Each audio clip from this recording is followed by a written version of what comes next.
আলু রোপণের মৌসুমে কৃষককে বেশি দামে কিনতে হয়েছে সার। অনেকে সারের সংকুলন করতে না পেরে অন্য ফসল চাষ করছেন। সামনে বড় মৌসুম, সরকারের কাছে মজুদও সীমিত, তাই তীব্র হতে পারে সারের সংকট।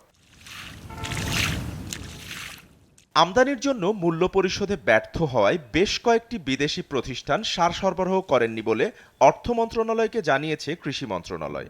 এর নেপথ্যে কৃষি সচিব মোহাম্মদ এমদাদুল্লাহ মিয়ান, যিনি বঙ্গবন্ধু জন্মশতবার্ষিকী উদযাপন পরিষদের অন্যতম সমন্বয়ক ছিলেন। তবে কৃষি বিভাগ ও ডিলারদের দাবি, সারের সরবরাহ ঠিক আছে।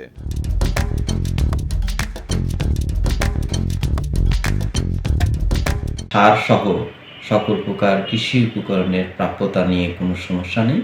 মাঠ পর্যায়ে আমরা নিবিড় মনিটরিংয়ের মাধ্যমে সার, বীজ, কীটনাশক সহ সকল প্রকার উপকরণ প্রাপ্তিতে কৃষকদের সহযোগিতা করে আসছি। আমাদের এই মুহূর্তে সারের কোনো সংকট নেই এবং সারের যে সরবরাহ স্বাভাবিক রয়েছে। কৃষকরা একটা টেনশনে আছে বা ডিলারদের মধ্যে একটা সংকট, এরকম কোনো আসলে নিউজ নেই। আমাদের কাছে সরবরাহ স্বাভাবিক রয়েছে এবং যে বরাদ্দ, রেগুলার বরাদ্দ আমরা পাচ্ছি। বিএডিসির থেকে যে নন এরিয়াগুলো আমরা নিয়ে থাকি, বিএডিসি গুদামে ঘাটতি থাকার কারণে আমরা নিয়মিতভাবে পাচ্ছি না। এখানে অনেক সময় আমাদের ডিও কাটা আছে কিন্তু মাল ডেলিভারি হচ্ছে না, মালটা নিতে 5 দিন 7 দিন দেরি হচ্ছে। যদি এইভাবে যদি বিএডিসির মালটা অনিয়মিত হয়ে যায় তাহলে হয়তো একটা সংকট দেখা দিতে পারে। যদিও তাদের দাবির সঙ্গে মিল নেই মাঠের। সার সরবরাহকারী প্রতিষ্ঠানগুলো থেকে ডিলারদের মেসেজ দিয়ে কম উত্তোলনের টাকা জমা দিতে বলা হয়েছে।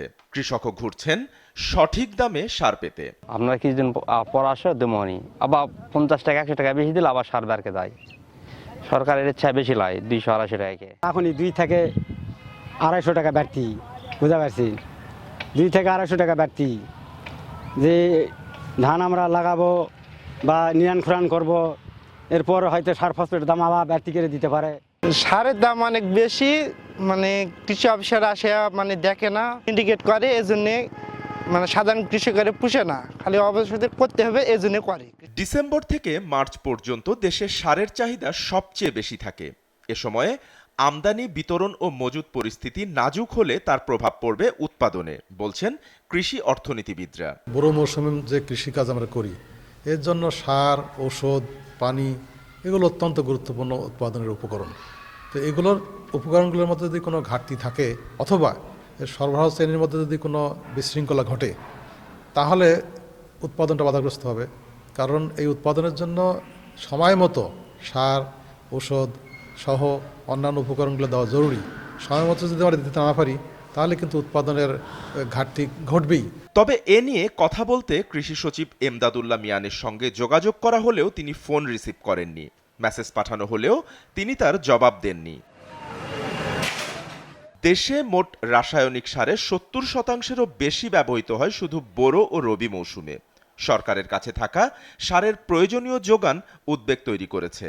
সার না পেলে কৃষি উৎপাদন ব্যাহত ও এর ফলে দেশব্যাপী খাদ্য সংকট দেখা দিতে পারে বলে আশঙ্কা করছেন বিশ্লেষকরা।